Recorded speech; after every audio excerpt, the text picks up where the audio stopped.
जय श्री कृष्ण। आज बनावी शकते देशी खाना कढ़ी और बाजरीनो रोटलो। एना माटे आपणे मरचा લીલા લઈ લેશું અને આ રીતે કટિંગ કરી દઈશું। કટિંગ કરી આપણે આના ઉપર વાટી દઈશું। આ રીતે સરસ વાટી દેવાના। મરચા વટાઈ ગયા છે તો આમાં નાખીશું આપણે આખા ધાણા અને આખું જીરું અને બંનેને સરસ આપણે વાટી દેવાનું એકદમ ઝીણું ઝીણું। હવે નાખીશું આપણે લસણ। લસણને પણ આપણે સરસ વાટી દઈશું।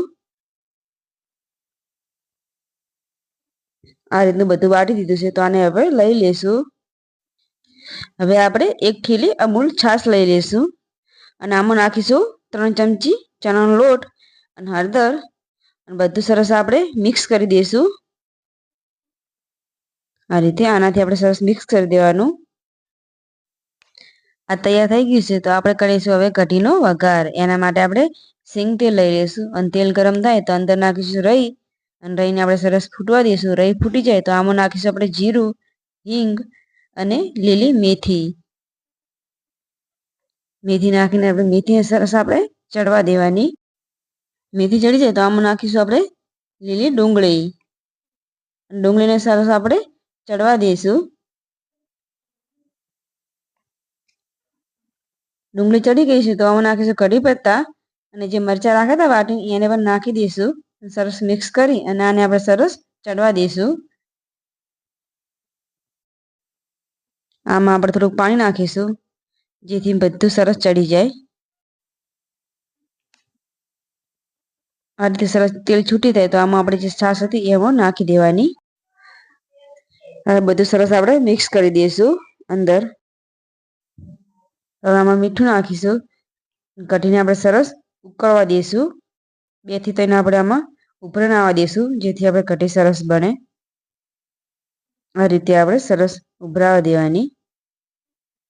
હવે આને મિક્સ કરી દેવાની। આ રીતની થાય તો કઢી આપણી હવે તૈયાર છે।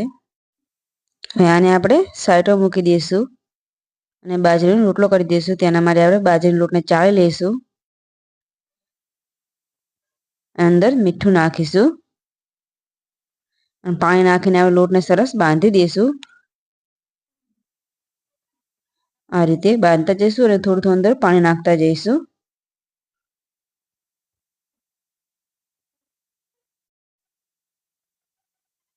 લોટને આ રીતે બાંધી દેવાનો। હવે સરસ આને આપણે ચીકવી દઈશું જેથી રોટલો સારો બને આપણો। અને આ રીતે એનો ગોળ ગોળ બનાવી દેવાનો। હવે આને આપણે વણી લઈશું।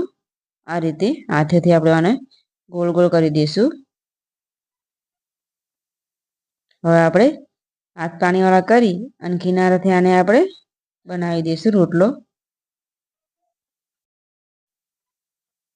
આ રીતે રોટલો આપણો તૈયાર થઈ ગયો છે તો હવે આમાં આપણે તવીમાં નાખી દઈશું। તવી સરસ ગરમ હોવી જોઈએ અને એક બાજુ ચડી જાય તો બીજી બાજુને ફેરવી દઈશું। આ રીતે આપણે બીજી બાજુ ફેરવી દેવાનો અને આ બાજુ સરસ ચડવા દઈશું। હવે બીજી બાજુ પણ સરસ ચડી ગયો છે તો આનો આપણે પલટાવી દઈશું અને ચડવા દેવાનો। આ બાજુ પણ સરસ ચડી ગયો છે તો આને આપણે લઈ લેશું અને હવે આપણે સર્વ કરીશું।